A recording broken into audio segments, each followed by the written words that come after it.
All right, global climates and biomes.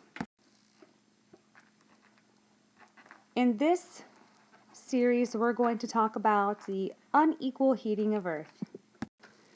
You know, winemaking, which is quite common, it's actually original to places like Egypt, Greece, Italy, France, Spain, right around in that area. And as European nations began to colonize other parts of the world, they brought with them grapevines. So now today we see winemaking throughout the world. It's Mediterranean, out in California, South America, South Africa, even Australia. And so what is it about these regions that favors the production of these great wines?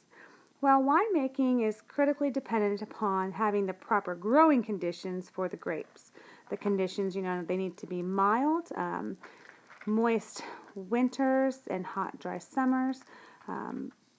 Mild winters are important because temperatures that fall below freezing can damage the actual vine. And extremely hot summer conditions are just basically too stressful for plants.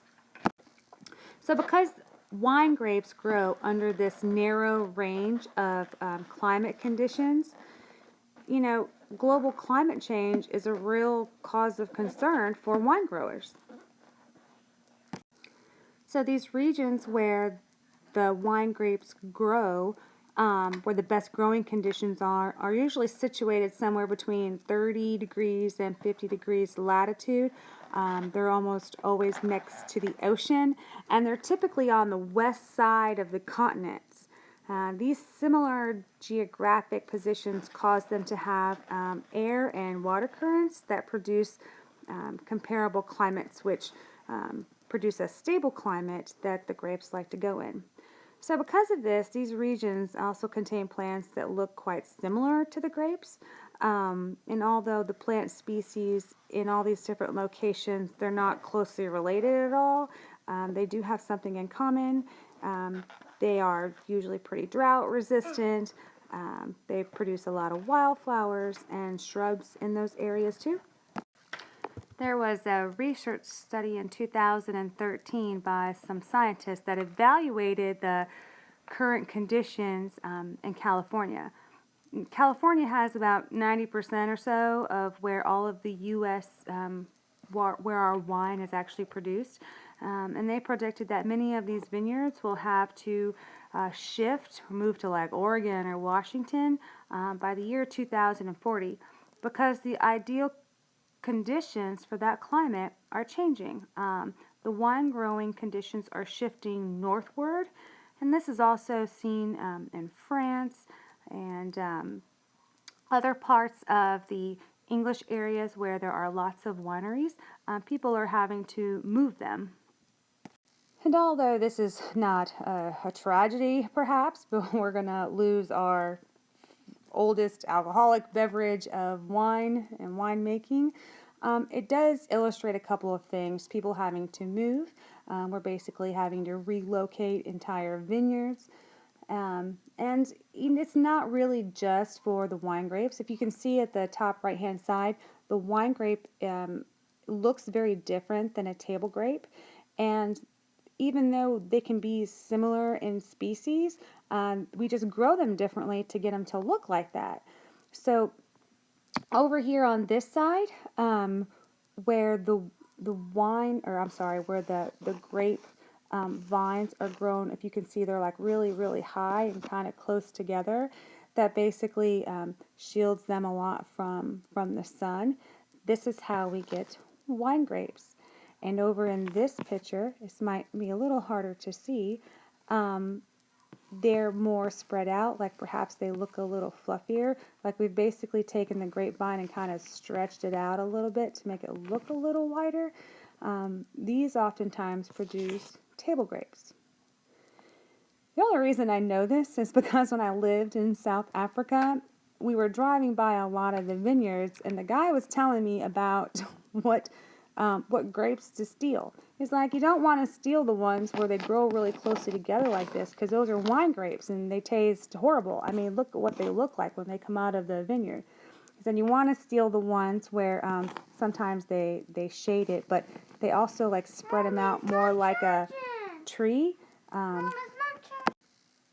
they look more like they're this shaped.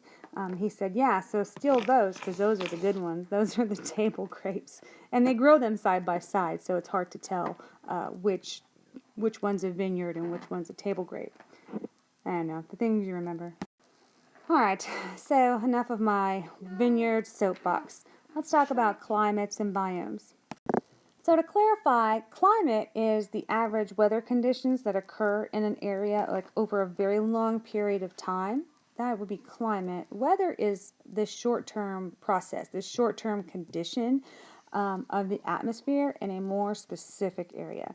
And weather includes things like temperature, humidity, precipitation, cloud formation, wind speed, that kind of thing. Climate is this long range of conditions. So, in the unequal heating of Earth, you need to be able to identify the 5 layers of the atmosphere. That's something you got to remember. Discuss the factors that cause unequal heating of Earth, and basically describe how Earth's tilt, which is something obviously humans did not do, affects the seasonal differences in temperatures. The atmospheric layer that's closest to Earth is called the troposphere. That's about 1,600 kilometers, 10 miles for my generation, above Earth.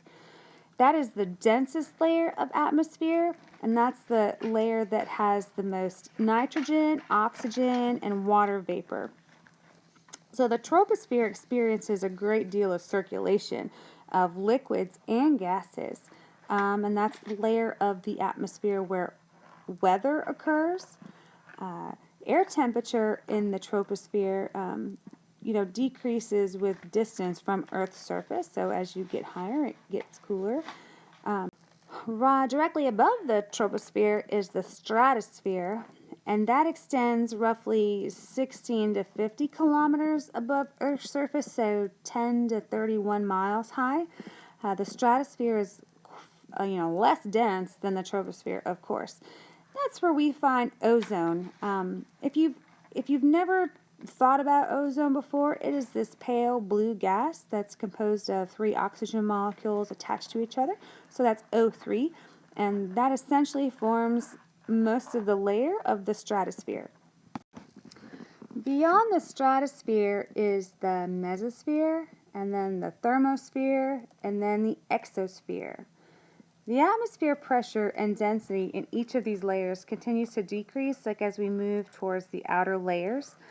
The thermosphere in particular is important to organisms on Earth because that's where, that's the layer of the atmosphere that blocks harmful UV radiation and X-rays too that come from the sun, and it keeps all of those harmful rays from reaching our planet. And the thermosphere is also interesting because it contains these charged gas molecules that when they're hit with solar energy, they begin to glow. Do you know what those are called? And this happens the same way a light bulb glows when we apply an electrical charge to it. Because the interaction between solar energy and gas molecules is driven most intensely by a magnetic force. At the North and South Pole, those are the best places to view this glowing phenomenon, also known as the Northern Lights. Locals call it the Aurora Borealis. And you can see it in Australia and in Southern America also, and they are called the Southern Lights, or the Aurora, this is hard to pronounce, Aurora Australis. I think that's how you say it. I can't remember, but it's close.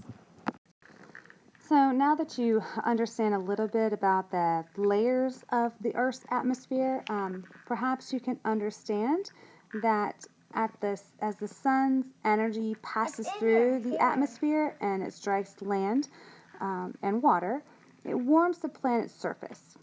But this warming does not occur evenly across the planet. This is an uneven warming pattern, and there's 3 primary reasons for this. The first cause of unequal warming of Earth is a variation of angles at which the sun's rays actually strike Earth. The second cause of this uneven warming is the amount of surface area at which the sun rays are distributed. As you may know, the sun rays that strike Earth at different angles in different places of the globe, and that angle can change with the time of the year. So when the sun's rays strike near the equator, then the solar energy is distributed over a smaller surface than if it were the poles. And finally, the third reason is that some areas of Earth reflect more solar energy than others. This percentage of incoming sunlight that is reflected to the surface is what we call the albedo, and we can actually measure this. The higher the albedo of a surface, the more solar energy it reflects and the less it absorbs. All right, so to sum it up here, in this diagram you can see that when sunlight strikes the Earth at a perpendicular angle, that the light rays are more concentrated. And when it strikes the Earth like on the northern side and the angle is more oblique, those light rays are spread out a little bit more. And so the sunlight must pass through a lot more atmosphere, and that basically makes it lose energy in those areas. And then, so in high latitudes, a given amount of solar energy is basically spread over a larger amount of surface area as opposed to at the equator. Now, once that sunlight energy has reached the Earth's surface, whether it be oblique and have lost energy or direct and still maintaining more momentum and energy, the next obstacle would be that different surfaces are going to reflect and retain energy depending upon what they are. So the albedo of different types of areas is also something that you can see the diagram is different whether you're in the forest or if the sunlight is over the ocean. By looking at this diagram, you can definitely see who reflects the most incoming solar energy. So the higher the albedo of a surface, the more solar energy that it's going to reflect, and so the less solar energy it's going to absorb. So a white surface has a higher albedo than a black surface, so it tends to stay cooler. On average, Earth's albedo range is around 30%, but tropical regions with a very, very dense forest are at 10 to 20%, and areas that are very snow-covered, like polar regions, have values of 80 to 95%. Earth's tilt is another cause of seasonal and climate conditions. So because the Earth's axis and rotation it's tilted at 23.5 degrees, Earth's orbit around the sun causes most regions of the world to experience this seasonal change in temperature and in precipitation conditions. Specifically when the northern hemisphere is tilted towards the sun and the southern hemisphere is tilted away from the sun, or vice versa. So to help us visualize how this works, when the sun rays strike the equator directly twice a year, usually during the March equinox and September equinox, on those days, virtually all regions of the Earth, except the very close areas that are directly near the poles, receive 12 hours of daylight and 12 hours of darkness. The opposite is true of the southern hemisphere. So on June, it's usually around like June 20th, 21st, the sun is directly above the Tropic of Cancer, which is at 23.5 degrees latitude. On this day, we call that June solstice. The northern hemisphere experiences more daylight hours than any other day of the year. And then around our holiday season, around December 21st or 22nd, Christmas time, the December solstice is when the sun is directly over the Tropic of Capricorn, and that's at 23.5 degrees south latitude. So on this day, the northern hemisphere, where we're at, experiences the shortest daylight period of the year. And then the southern hemisphere experiences the longest day of the year.